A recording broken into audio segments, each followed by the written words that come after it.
तो कैसे हो दोस्तों। आज हम बात करेंगे केमिस्ट्री में। और केमिस्ट्री में हम प्रीवियस ईयर के क्वेश्चन सोल्व कर रहे हैं। और आज का हमारा चैप्टर है हाइड्रोजन। और इस चैप्टर में हम 1988 से लेके 2020 तक जितने भी क्वेश्चंस आए हुए हैं वो सारे सोल्व करेंगे। और ये जो चैप्टर है इसमें से अक्सर एक क्वेश्चन पूछा जाता है या कभी कभार नहीं भी पूछा जाता है, लेकिन एक क्वेश्चन तो आता ही है ना। और बहुत अच्छा चैप्टर है और इजी चैप्टर भी है। तो शुरू करते हैं। क्वेश्चन नंबर फर्स्ट, या हाइड्रोजन की पोजीशन से रिलेटेड है पीरियोडिक टेबल में। Question first, one would accept proton to have very large, यानी प्रोटॉन में लार्ज क्या होगा, इसका चार्ज होगा, आयोनाइजेशन पोटेंशियल होगा, हाइड्रेशन एनर्जी होगी या रेडियस होगा। देखो ऑप्शन कैसे काटते हैं वो सीखो। तो देखो प्रोटॉन मतलब हम कहेंगे H प्लस आयन, ठीक है। H प्लस है मीन्स उसने इलेक्ट्रॉन डोनेट कर रखा है तो चार्ज तो बड़ा हो नहीं सकता, ठीक है। फिर आयनाइजेशन पोटेंशियल भी नहीं हो सकता उसका, और रेडियस भी नहीं हो सकती, देखो पॉजिटिव चार्ज है। तो बचा क्या, बचा है अपना हाइड्रेशन एनर्जी। उसका हाइड्रेशन एनर्जी बहुत ज्यादा होती है, ठीक है। और क्यों होती है रीजन याद रखना, क्योंकि जो प्रोटॉन की साइज है, साइज वेरी स्मॉल है, तो प्रोटेशन इसकी जो हाइड्रेशन एनर्जी है वो वेरी लार्ज होगी। क्वेश्चन फर्स्ट का ऑप्शन होगा अपने सी करेक्ट होगा। क्लियर है यहां तक। अब देखते हैं question number second, the ionisation of hydrogen atom would give rise to, जब आप हाइड्रोजन एटम का आयोनाइजेशन करवाओगे तो क्या बनेगा। देखो आयोनाइजेशन मतलब आपके पास था H, H का क्या करवाया आपने, H में से एक इलेक्ट्रॉन को रिमूव कर दिया, अब आपके पास बचा H प्लस आयन, ठीक है ना। अब H प्लस आयन क्या है वो बताना है आपको। तो H plus ion hydrate ion होता है क्या, नहीं हाइड्रेट आयन नहीं होता है H प्लस। हाइड्रोनियम आयन वो भी नहीं। प्रोटॉन हाँ, H प्लस को हम प्रोटॉन कहते हैं, ठीक है। तो जब हाइड्रोजन का आयोनाइजेशन करवाएंगे तो क्या बनेगा, प्रोटॉन बनेगा, ठीक है। और लास्ट ऑप्शन दे रखा हाइड्रोक्सिल आयन, नहीं वो भी नहीं हो सकता। तो ठीक है, तो इसका आंसर क्या हो जाएगा, प्रोटॉन। बहुत इजी क्वेश्चन था और अच्छा क्वेश्चन भी था ये। अगला क्वेश्चन है क्वेश्चन नंबर थर्ड, और ये जो है preparation of dihydrogen gas. Hydrogen है इसके प्रिपरेशन से रिलेटेड क्वेश्चन है। क्वेश्चन नंबर थर्ड देखते हैं क्या है, which one of the following pairs of substance on reaction will not evolve H2 gas.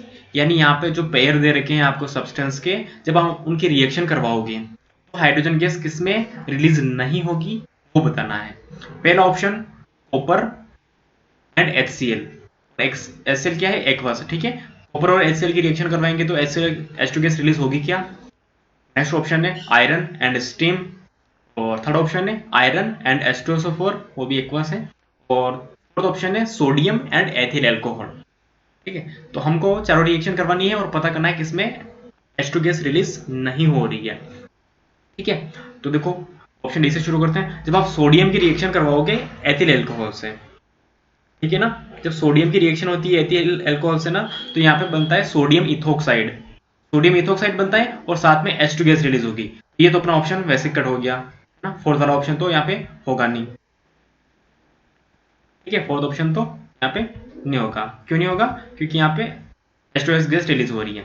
अब दूसरा ऑप्शन देखो, जब आयरन की रिएक्शन करवाओगे आप H2SO4 से ना, जब आयरन की रिएक्शन होती है ना H2SO4 से, यानी फेरस प्लस H2SO4, FeSO4 बनता है और साथ में H2S गैस भी रिलीज होती है। ये भी अपना ऑप्शन कट हो गया, ठीक है। बचा क्या है, B option iron with steam, यानी आपके पास क्या है, फेरस है, फेरस की रिएक्शन स्टीम मतलब वाटर से करवानी है, H2SO4 से करवानी है, तो यहाँ पे बनेगा Fe3O4, है ना। ये फेरस ऑक्साइड बन रहा है, फेरिक ऑक्साइड बन रहा है यहाँ पे। तो और इसमें भी H2S गैस रिलीज होती है, तो ये भी अपना ऑप्शन कट हो गया, ठीक है। तो ऑप्शन बचा है कि अपना first option copper and HCl। जब कॉपर और ऑक्सीजन की रिएक्शन करवाएंगे तो इसमें H2S गैस रिलीज नहीं होगी। देखो तीन ऑप्शन तो कट गया, मतलब तीनों में ऑक्सीजन हाइड्रोजन गैस रिलीज हो रही है, तो इसमें नहीं होगी।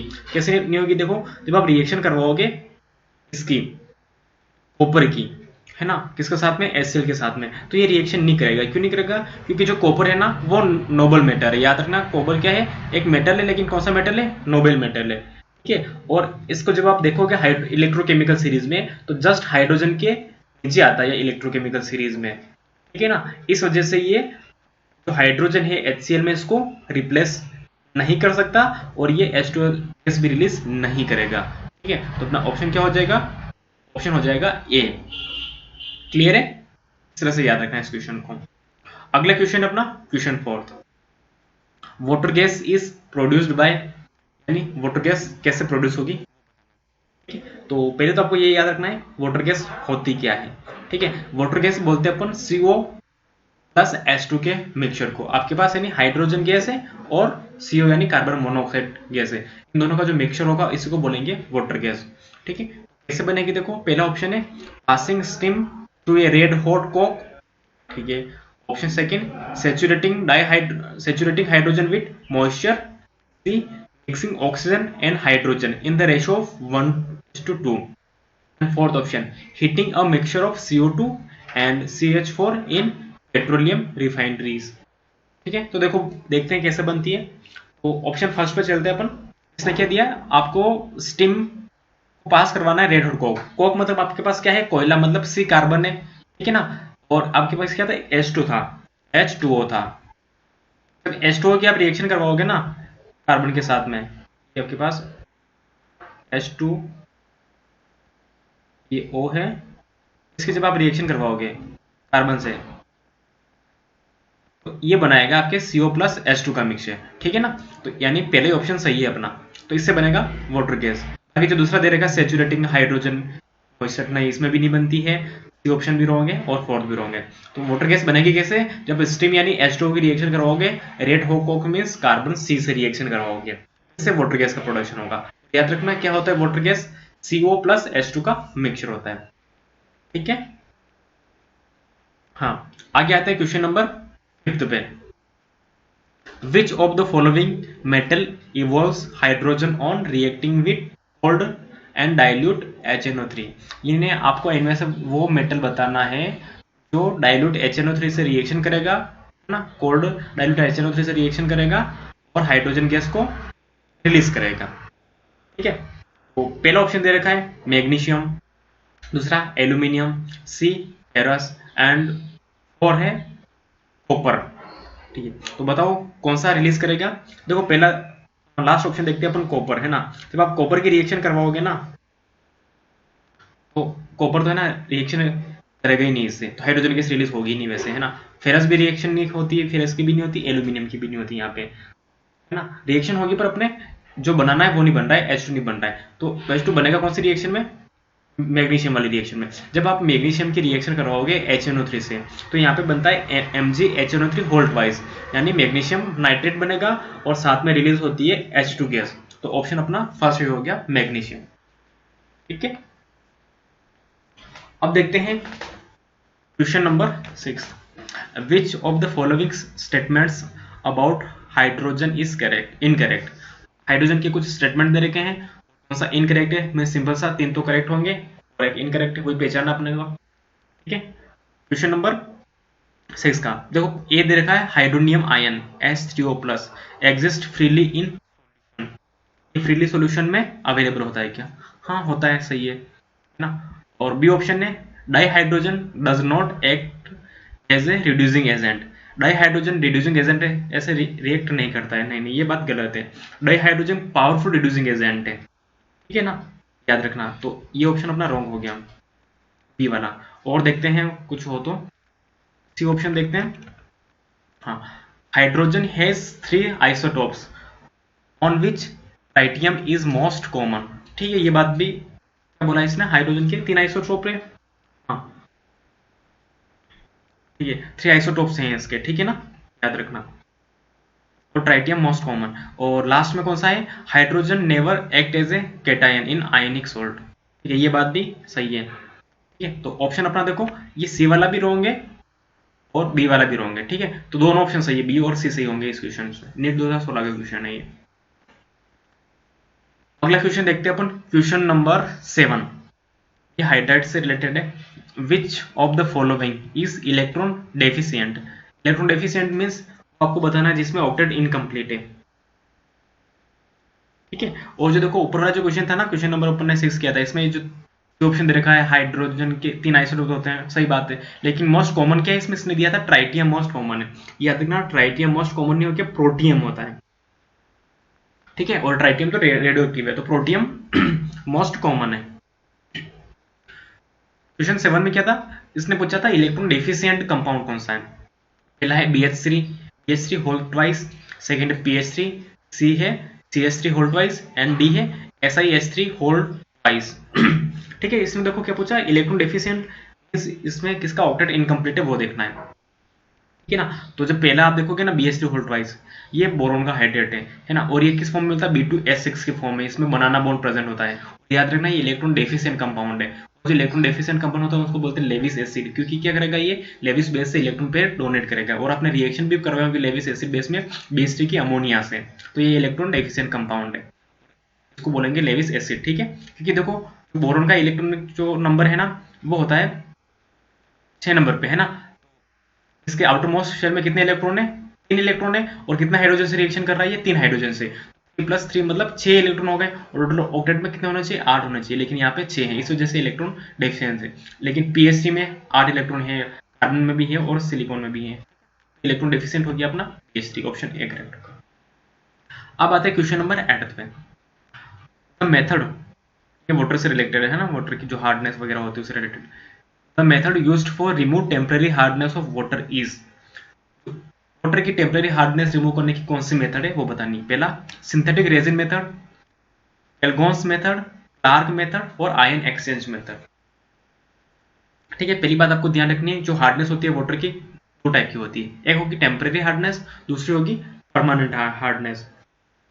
ठीक है, और इसने पूछा टेम्पररी हार्डनेस को रिमूव करने की कौन सी मेथड है। ठीक है, तो देखो जो पहला दे रखा ना synthetic method, synthetic resin method, ये परमानेंट हार्डनेस को रिमूव करने की मेथड, ये अपना ऑप्शन कट हो गया। फिर सेकंड दे रखा है क्लेगोन मेथड, ये भी परमानेंट को रिमूव करने की मेथड है, ये भी कट हो गया अपना। फिर नेक्स्ट दे रखा है इसमें ion exchange method, ion exchange भी करेंगे अपन परमानेंट हार्डनेस को रिमूव करने के लिए। ठीक है, तो बचा गया अपना क्लार्क मेथड, क्लार्क मेथड से क्या करेंगे अपन, टेम्पररी हार्डनेस है वाटर की वो रिमूव होगी। ठीक है, और देखो होता क्या है इस क्लार्क मेथड में, इसमें क्या होता है जो अपना वाटर होता है ना टेम्पररी हार्डनेस वाला, उसकी रिएक्शन करवाते हैं हम क्विक लाइम से। जैसे उसमें क्विक लाइम में आपने ऐड किया तो क्विक लाइम सबसे पहले वाटर से रिएक्शन करता है, और याद रखना क्विक लाइम का फॉर्मूला था CaO, ये वाटर से रिएक्शन करेगा और बना देगा स्लेग्ड लाइम, यानी लाइम वाटर बना देगा CaOH होल्ड वाइज। फिर जो CaOH होल्ड वाइज का फॉर्मेशन हुआ है, कैल्शियम और मैग्नीशियम के बाइकार्बोनेट आयन जितने भी हैं सबसे रिएक्शन करेगा और उनका प्रेसिपिटेट बना देगा, और इजीली आप उसको फिल्टर करके सेपरेट कर सकते हो। तो इस तरह से इस मेथड में टेम्पररी हार्डनेस को रिमूव करते हैं। ठीक है, बाकी ये तीनों मेथड परमानेंट हार्डनेस की थी। नेक्स्ट है question number 9, number of hydrogen and water molecules associated with copper sulphate dot 5H2O ना। इसने पूछा है कि hydrogen bonded water molecules associated है CuSO4 के साथ में, वो कितने हैं। ठीक है, तो आप अगर डायरेक्टली देखोगे ना तो CuSO4 5H2 लिखा हुआ है, आप आंसर 5 कर दोगे, लेकिन ऐसा नहीं होता है। ठीक है, देखो इसमें क्या होता है, जो आयोनिक फॉर्मूला होता है ना इस कॉपर सल्फेट का वो होता है CuSO4 H2O होल 4 ब्रैकेट बन फिर H2O.SO4, यानी SO4 होता है ना आयनिक फॉर्म में, जो SO4 के साथ में एक हाइड्रोजन एक वाटर मॉलिक्यूल भी एसोसिएटेड होता है। तो 4 वाटर मॉलिक्यूल तो सेंट्रल एटम से कनेक्टेड है, और एक एटम है वो सल्फेट से कनेक्टेड है, ऑप्शन 1 सही होगा। ठीक है, क्वेश्चन 9 का ऑप्शन बी यानी एक वाटर मॉलिक्यूल आंसर सही है। अगला क्वेश्चन है अपना question number 10, which of the following groups of ion makes the water hard. हाँ, इसने पूछा है कि वो ग्रुप्स बताने हैं आपको आयंस के जो वाटर के हार्डनेस के लिए रिस्पॉन्सिबल होते हैं। पहला sodium and bicarbonate, third second magnesium and chloride, C है पोटेशियम एंड सल्फेट, और डी है अमोनियम एंड क्लोराइड। आपको हार्डनेस के लिए कौन से होते हैं। ठीक है, तो सोडियम और बाइकार्बोनेट, देखो सोडियम हार्डनेस के लिए रिस्पॉन्सिबल नहीं होता है, बाइकार्बोनेट होता है। ठीक है ना, ये पहला ऑप्शन वैसे कट हो गया। सेकंड है मैग्नीशियम एंड क्लोराइड। ठीक है, मैग्नीशियम और क्लोराइड दोनों हार्डनेस के लिए रिस्पॉन्सिबल होते हैं ना। मैग्नीशियम और क्लोराइड नहीं होकर यहाँ पे मैग्नीशियम और कैल्शियम है, याद रखना। ठीक है ना, क्लोराइड नहीं है यहाँ पे है कैल्शियम।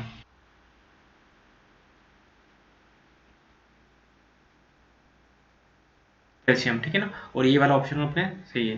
फिर दिया है पोटेशियम एंड सल्फेट, ये पोटेशियम रिस्पॉन्सिबल नहीं है, तो सी वाला ऑप्शन ही कट हो गया आपने। और फिर इसने दिया अमोनियम एंड क्लोराइड, अमोनियम नहीं होता है। ठीक है, तो ऑप्शन अपना बी मैग्नीशियम और जो कैल्शियम के जो आयंस होते हैं वो रिस्पॉन्सिबल होते हैं वाटर की हार्डनेस के लिए। क्लियर है। हाँ, और उसके बाद में देखिए क्वेश्चन नंबर 11। क्वेश्चन 11 दे रखा है, at its melting point ice is lighter than water because, तो अगर आप मेल्टिंग पॉइंट की बात करो ना, तो उस कंडीशन में क्या होता है, जो आइस है आपके पास वो लाइट होता है और वाटर होता है वो हैवी होता है। क्यों होता है वो बताना है। पहला option H2O molecules are more closely packed in solid state, जो वाटर के जो मॉलिक्यूल्स है ना वो सॉलिड स्टेट में ज्यादा पैक्ड होते हैं, इस वजह से। नहीं, ये ऑप्शन अपना सही नहीं है, ठीक है, ये ऑप्शन है गलत है। अगर ये क्लोजली पैक्ड होते ना तो ज्यादा लाइट नहीं होकर आइस हैवी होता। सेकेंड है ion crystals have hollow hexagonal arrangement of H2O molecules, जो क्रिस्टल्स है ना आइस के उसमें होलो हेक्सागोनल अरेंजमेंट होता है H2O मॉलिक्यूल्स का। ये बात सही कही है इसने, ठीक है। और देखते हैं ऑप्शन क्या है। On melting of ice the H2O molecules shrinks in size, जब आप आइस को मेल्ट करोगे तो H2O मॉलिक्यूल होंगे वो श्रिंक हो जाएंगे, ठीक है। श्रिंक होते हैं क्या, नहीं होते हैं, ठीक है ना, ये भी नहीं है। और लास्ट ऑप्शन बच गया अपने, आइस फॉर्म्स हेवी, जो आइस है वो हेवी होता है वाटर से, वो भी नहीं बात है, ठीक है, नहीं है, गलत है। तो ऑप्शन अपना 20 सही होगा। एग्जैक्ट देखो होता क्या है, जो आइस का जो डेंसिटी होती है ना वो कम होती है, क्योंकि इसकी जो स्ट्रक्चर होती है सॉलिड स्ट्रक्चर हेक्सागोनल होती है, उसके बीच में स्पेस होती है। स्पेस का होने से क्या हो गया, इसमें वॉल्यूम तो इंक्रीज हो गया है ना, तो वॉल्यूम बढ़ गया तो क्या होगा, इसकी डेंसिटी डिक्रीज हो जाएगी, और डेंसिटी डिक्रीज है इसी वजह से लाइट होता है आइस और वाटर होता है हैवी। क्लियर है। अब देखते हैं क्वेश्चन नंबर 12। हाँ, अब ये हाइड्रोजन परऑक्साइड से रिलेटेड क्वेश्चन है। Match following and identify the correct option, match करवाना है आपको, ठीक है। पहला है CO प्लस H2। CO और H2 को क्या बोलते हैं हम, बताओ। CO प्लस H2 को बोलते हैं सिंथेसिस गैस, ठीक है, इसको वाटर गैस भी बोलते हैं, सिंथेटिक गैस भी बोलते हैं। तो इसका ऑप्शन हो गया, पहले का हो गया अपने थर्ड। फिर है टेम्पररी हार्डनेस ऑफ वाटर, इसकी वजह से हो गई टेम्पररी हार्डनेस है वो, ये मैग्नीशियम और कैल्शियम के बाइकार्बोनेट की वजह से। फिर ऑप्शन है B2H6। B2H6 क्या है, ये इलेक्ट्रॉन डेफिशिएंट हाइड्राइड से देखा जाता है, ठीक है, सेकंड ऑप्शन इसका। और लास्ट में H2O2 क्या है, H2O2 है non planar structure, fourth option. कौन सा सही हो गया अपने, पहले में थर्ड, दूसरे में बी में फर्स्ट, सी में सेकंड और डी में फोर्थ। ए ऑप्शन सही है अपना, ठीक है। चलते हैं अगले क्वेश्चन की तरफ। Question number 13, the structure of H2O2 is, H2O2 की स्ट्रक्चर कैसी होती है वो बताना है। Spherical, non planar, planar and linear. देखो स्फेरिकल तो होती नहीं है इसकी, ये भी नहीं है अपना, नॉन प्लेनर भी नहीं है, लीनियर भी नहीं है, इसकी होगी नॉन प्लेनर, ठीक है। नॉन प्लेनर मतलब जो ऑक्सीजन होते हैं वो तो दोनों प्लेन पे होंगे और हाइड्रोजन एक ऊपर एक नीचे की तरफ होता है, तो वो नॉन प्लेनर स्ट्रक्चर होगी इसकी। अगला क्वेश्चन है 14, the volume strength of 1.5 NH2O2 solution is. देखो ये कैलकुलेशन वाला क्वेश्चन है, ठीक है। और इसमें क्या दे रखा है इसने नॉर्मलिटी दे रखी है 1.5 है सॉल्यूशन की। होता क्या जनरली, जो इक्विवेलेंट वेट है ना H2O2 का होता है 17। देखो इक्विवेलेंट वेट कैसे आप कैलकुलेट करोगे, मॉलिक्यूलर वेट है ना 34 है H2O2 का, और कितना आयंस बनते हैं इसमें, हाइड्रोजन की बात करो 2 आयंस बन रहे हैं तो 2 से डिवाइड कर दो ना इसको, 17 हो जाएगा इसका इक्विवेलेंट वेट, ठीक है। जब आप इक्विवेलेंट वेट को आप इस नॉर्मलिटी से करोगे मल्टीप्लाई, तो आपको स्ट्रेंथ पता चल जाएगी H2O2 की स्ट्रेंथ क्या है, तो आपको उस केस में स्ट्रेंथ पता चलेगी 25 के अप्रोक्सीमेट, ठीक है। फिर आप देखो रिएक्शन करवाओगे H2O2 मॉलिक्यूल की, 2 H2O2 मॉलिक्यूल रिएक्शन करेंगे और वाटर मॉलिक्यूल का फॉर्मेशन होगा और साथ में एक ऑक्सीजन का मॉलिक्यूल भी रिलीज होगा। इस कंडीशन में आपको कैलकुलेशन करनी पड़ेगी और जो स्ट्रेंथ पता चलेगी वॉल्यूम स्ट्रेंथ वो चलेगी अप्रोक्सीमेट 8.4 लीटर, ठीक है। और नेक्स्ट है question 15, the OOH bond angle in H2O2 is, यानी जो ऑक्सीजन के बाद में जो ऑक्सीजन और हाइड्रोजन का बॉन्ड है उस बॉन्ड का बॉन्ड एंगल क्या है, कितना है वो बताना है। Option A 106 degree, option B 109 degree और 28 मिनट, सी ऑप्शन 120 डिग्री और डी ऑप्शन 97 डिग्री, ठीक है। जो बॉन्ड एंगल होता है ना इसमें ये 97 होता है, तो 109 नहीं होता है, 120 भी नहीं है, 6 भी नहीं है, याद रखना 97 डिग्री। अब है question number 16, hydrogen peroxide molecules are, hydrogen peroxide के जो मॉलिक्यूल्स है वो कैसे हैं, है ना, H2O2 है वो होते हैं, देखो monoatomic and forms X-2 ions, है ना। तो H2O2 के जो मॉलिक्यूल्स होते हैं ना वो डाई एटोमिक होंगे, याद रखना। तो ये ऑप्शन तो अपना वैसे कट गया, di atomic and forms X minus ions, ठीक है, डाई एटोमिक है, ये ऑप्शन सही है अपना, ये ऑप्शन सही है 16 का। इस ऑप्शन दिया di atomic and X minus ions, ठीक है, और X2 है, ठीक है ना, इसमें इसमें क्या दिया था, X2 माइनस आयंस दिया था, और X2 माइनस अपना सही ऑप्शन, ठीक है। और next monoatomic and X minus ion नहीं होगा, कि डाई एटोमिक फॉर्म होगी अपनी, और साथ में क्या होगा, जो आयंस होंगे ना वो X2 माइनस होंगे, X2 माइनस, ठीक है। नेक्स्ट है question number 17, which of the following is true structure of H2O2। H2O2 की ट्रू स्ट्रक्चर बतानी है आपको। देखो पहली स्ट्रक्चर दी लीनियर स्ट्रक्चर हो गई, नहीं, अभी पहले ऑप्शन देखा था अपन, है ना, ये नहीं है, और ऐसी भी स्ट्रक्चर नहीं होती है, ऑक्सीजन की यहाँ पे बॉन्ड 4 हो गए, पॉसिबल नहीं है, यहाँ पे एक ऑक्सीजन के साथ में कोऑर्डिनेटेड बॉन्ड बना रखा है, वो भी पॉसिबल नहीं है, ये वाली नॉन प्लेनर स्ट्रक्चर है, सही होगी, ऑप्शन बी सही होगा। अगला है क्वेश्चन नंबर 18, देखो क्या दे रहा है, कह रहा है question, reaction of H2O2 with H2S is an example of, कौन सी रिएक्शन है, जब आप H2O2 की रिएक्शन करवा रहे हो H2S से, तो क्या होगा इस कंडीशन में, इस कंडीशन में क्या होता है, जो सल्फर होता है वो फ्री हो जाता है, इस H2S से क्या होगा, देखो H2O2 से रिएक्शन करवाएंगे ना, तो एक H2O मॉलिक्यूल से ऑक्सीजन रिलीज होगा, और वो ऑक्सीजन रिलीज होगा, वो रिएक्शन कर लेगा इन H2 से, और दो वाटर के मॉलिक्यूल का फॉर्मेशन हो गया, ठीक है। और S क्या था, यहाँ पे भी तो S के ऑक्सीडेशन नंबर देखो, तो यहाँ पे -2 है ना, और जब ये फ्री हो जाएगा ना तो 0 हो जाएगा, -2 से ये 0 हो गया, उसको बोलेंगे अपन ऑक्सीडेशन। तो 18 का क्या ऑप्शन सही होगा, अपने ऑक्सीडेशन करवाएगा ये रिएक्शन, ठीक है। सल्फर को देखना था आपको यहाँ पे सेंट्रल एटम। उसके बाद में है अपने इस चैप्टर का लास्ट क्वेश्चन, हेवी वाटर से रिलेटेड क्वेश्चन है, हेवी वाटर का फॉर्मूला होता है D2O, ठीक है। क्वेश्चन नंबर 19, यहाँ पे कुछ स्टेटमेंट दे रखे हैं हेवी वाटर से रिलेटेड, आपको देखना है। पहला, heavy water is used as a moderator in nuclear reactor, ठीक है, एज ए मॉडरेटर यूज करते हो। देखो मॉडरेटर का मतलब क्या है, जो न्यूक्लियर रिएक्शन है उसको स्लोइंग करने में आप हेल्प करोगे, इसको स्पीड को कंट्रोल करना होता है ना, न्यूट्रॉन की स्पीड को, आप यूज करते हो उसको, ठीक है, सही बात है, इसको करते हैं, ठीक है। और दूसरी बात क्या है, ये ऑप्शन तो अपना सही है। और सेकेंड है, heavy water is more associated then ordinary water, है ना, तो मोर एसोसिएटेड होगा ऑर्डिनरी वाटर से, सही बात है ना, ये भी बात सही है, इसने ऑप्शन सेकंड भी सही कहा है।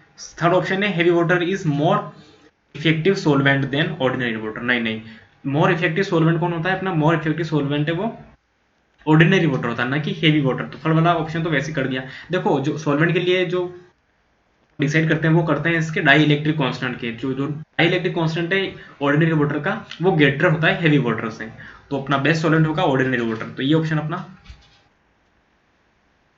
क्रॉस, ठीक है। तो पहला और दूसरा ऑप्शन सही है, तो पहला दूसरे के लिए ऑप्शन ए सही हो जाएगा, ठीक है। तो दोनों चीजें याद रखना। तो फ्रेंड्स हमने इस तरह से बात करी, जो हाइड्रोजन चैप्टर है आपके 11th का, 11th केमिस्ट्री का चैप्टर है हाइड्रोजन, और उसके 33 इयर्स के प्रीवियस 33 इयर्स के जो क्वेश्चंस आए हुए हैं वो सारे क्वेश्चन सोल्व करे, और जनरली एक क्वेश्चन आता है इस चैप्टर से, है ना, कहता है नहीं, और बहुत अच्छा चैप्टर है, आप इजीली एक दो बार पढ़ के पूरे में से पूरे मार्क्स ला सकते हो, तो करना चाहिए आपको अच्छे से सोल्व इसको, ठीक है। तो करिएगा मेहनत, और कुछ प्रॉब्लम हो तो जरूर शेयर करना, हम आपकी प्रॉब्लम सोल्व करेंगे। पढ़ते रहिए, थैंक यू।